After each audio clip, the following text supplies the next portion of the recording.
సువార్త 14వ అధ్యాయము 2వ వచనం 3వ వచనం మాట చెప్తుంది, దేవుడు లోకం ఎంతో ప్రేమించడు, దేవుడు లోకం ఎంతో ప్రేమించడు కాగా ఆయన తప్పితే కుమారుని పుట్టిన వారిని విశ్వాసం ప్రతి వాడును నశింపక నిత్యజీవం పొందినట్లు ఆయన అనుగ్రహించిన బైబిల్ చెప్తుంది. యోహాను సువార్త 3వ అధ్యాయము 16వ వచనం మాట రాయబడుతుంది, ప్రయాసపడి 20వ వచనం మాట రాయబడుతుంది, ఎలనగా పాపముల జీవితం మనము అయితే దేవుని కృపావరము మన ప్రభువైన క్రీస్తు యేసును నిత్యజీవమని బైబిల్ చెప్తుంది. రోమీయులకు రాసిన పత్రిక 6వ అధ్యాయము 23వ వచనము.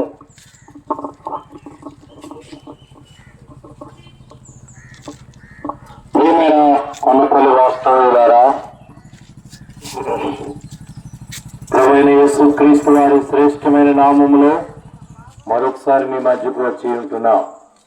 ఎన్నోసార్లు దేవుని సువార్త ఈ ప్రాంతాల్లో ప్రకటించబడుతూ వచ్చింది. ఏదైనా ఆపిన రోడ్డుకి అటు రోడ్డుకి ఇటు కొంతమంది దేవుని నమ్ముకుని యేసుప్రభుని నమ్ముకుని యెహోవా ఈరే ప్రార్థనా మందిరానికి వెళ్తూ వస్తుంటున్నారు. కనుక మీరు కూడా దేవుని మాటలు వినండి, ఆత్మీయమైన మేలు పొందవలసిందిగా మనవి చేస్తుంటున్నాం. దేవుడు అనేవాడు ఆయన పరలోకమందు ఉన్నాడు, మానవులుగా మనం భూమి మీద ఉన్నాం. దేవునికి ఉండే లక్షణాలు, పరిశుద్ధుడు, పాపము లేనివాడు, పరిశుద్ధుడు, ఆయన ప్రేమామయుడు, ప్రేమ కలిగిన వాడు దేవుడు. ఆయన చూస్తే సృష్టికర్త దేవుడు అనేవాడు. మనం చూస్తున్న ఈ చెట్లు, కొండలు, ఈ సెలయేరులు, ఈ ప్రాంతం, ఈ జంతువులు, ఈ పక్షులు, ఇవన్నీ మనం చూస్తున్నప్పుడు ఎవరో వీటిని చేశారు అంతటిగా వచ్చినట్టే నమ్మం.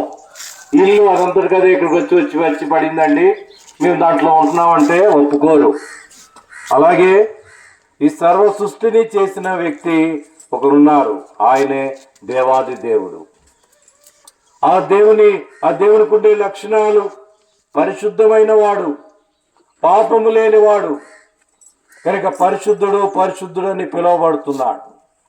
సృష్టికర్త అంత మాత్రమే కాదు, ప్రేమ కలిగిన దేవుడు, ప్రేమాస్వరూపి, నిన్ను నన్ను ప్రేమించాడు. 3వ అధ్యాయం 16వ వచనం యోహాను సువార్తలో, దేవుడు లోకమును ఎంతో ప్రేమించెను. కనుక ఈ లోకంలో ప్రతి ఒక్కరిని ప్రేమించినాడు. ప్రపంచంలో ఉన్న మానవులందరినీ దేవుడు ప్రేమిస్తున్నాడు. అది దేవుడు అంటే అందరినీ ప్రేమించేవాడు. అందుకే అందరికీ గాలి ఇచ్చాడు, అందరికీ ఆహారం ఇచ్చాడు, అందరికీ ఎండిచ్చాడు, అందరికీ వానిచ్చాడు. ఈ లోకంలో వసతులన్నీ కూడా అందరికీ ఇచ్చాడు ఆ దేవుడు. ఆ దేవుని చెంతకు నువ్వు ఒక్కసారి వస్తే నీ జీవితాన్ని కూడా బాగు చేయటానికి ఆయన ఇష్టపడుతున్నాడు. మానవుడు పాపములో జీవిస్తున్నాడు, జన్మ పాపి, కర్మ పాపముతో జీవిస్తున్నాడు. అలాగే దేవుడు పరిశుద్ధుడు. దేవుడు మానవుడు ఎప్పుడు కలుసుకోలేడు. 2 రైలు పట్టాలు ఎలా కలుసుకోవో అలాగే మానవుడు దేవునికి సంబంధం తెగిపోయింది. పాపం వల్ల మానవునికి సంబంధం తెగిపోయింది. మళ్ళా పాపము నుంచి నువ్వు విడుదల పొందితే మళ్ళా దేవునితో నీకు సంబంధం ఏర్పడుతుంది. నాకు దేవుడున్నాడు, నేను దేవుణ్ణి కలిగి ఉన్నాను అనుకుంటున్నావు, నీ పాపం పోయిందని చెప్పగలవా? నీ అబద్ధాలు, మోసము, నీ చెడుతనము, నీ సినిమాలు, నీ సీరియల్స్, నీ యొక్క త్రాగుడు, జూదము, పేకాట, కైని, ఒక్కపొడి, ఎన్నో చెడు లక్షణాలతో నీ జీవితం జీవిస్తున్నావు. ఆ పరిశుద్ధమైన దేవుని చేతకు ఎలాగ వెళ్ళగలవు? వెళ్ళలేవు. ఈ పాపము చేసే వారికి ఒకటి ఉంది, యమగుండం ఉంది. ఆ స్థలానికి వెళ్ళాల్సిందే. పాపానికి ఫలితం 2వ మరణం, అగ్ని గంధకాల మండే గుండం. ఆ స్థలంలోకి వెళ్ళి అయ్యో అయ్యో అని రాత్రింపగళ్ళు యుగయుగాలు కాల్చబడవలసిందే. నేడైనా నీ జీవితాన్ని గురించి ఒకసారి ఆలోచించు. నీ పాప జీవితం నుంచి విడుదల పొందావా? ఇంకా వాటిలోనే జీవిస్తున్నావా? ఆ సినిమా పాటలు సినిమాలు చూసుకుంటూ ఎంతో ఆనందిస్తుంటున్నావా? అది ఆఖరికి తీసుకెళ్లేది నిన్ను యమగుండానికి తీసుకుపోతుంది, నరకానికి తీసుకుపోతుంది. ఏమో చనిపోయింది ఎక్కడికి వెళ్తామో అనుకుంటాం, కానీ నిత్య నరకం, పరలోక రాజ్యం, మోక్షం రెండూ ఉన్నాయి. కనుక ఏదో స్థలానికి నువ్వు వెళ్ళవలసిందే.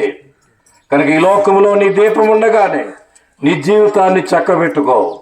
ఇక్కడ మీకు ఎదురుగుండా ఉన్న డాక్టర్ గారి కుటుంబం, సత్యనారాయణ దూర గారి కుటుంబం, అమ్మగారు ఆ బుట్టో గారు ఉండేవారు. నాదని చెప్పి కొండపల్లి ఎంతో ఆనందించారు. ఆయన ఇప్పుడు లేరు, వెళ్ళిపోయారు దేవుని చెంతకు. కనుక డాక్టర్ గారు ఏలేశ్వరం డాక్టర్ గారు కనుక వాళ్ళ జీవితంలో కూడా యేసు ప్రభువుని అంగీకరించారు. కనుక ఆ కుటుంబం దేవుని కొరకు జీవిస్తుంది. ఈ పక్కనున్న ఈ పెంకిటీలు, నేను చెప్తున్న పక్కన పెంకిటీలు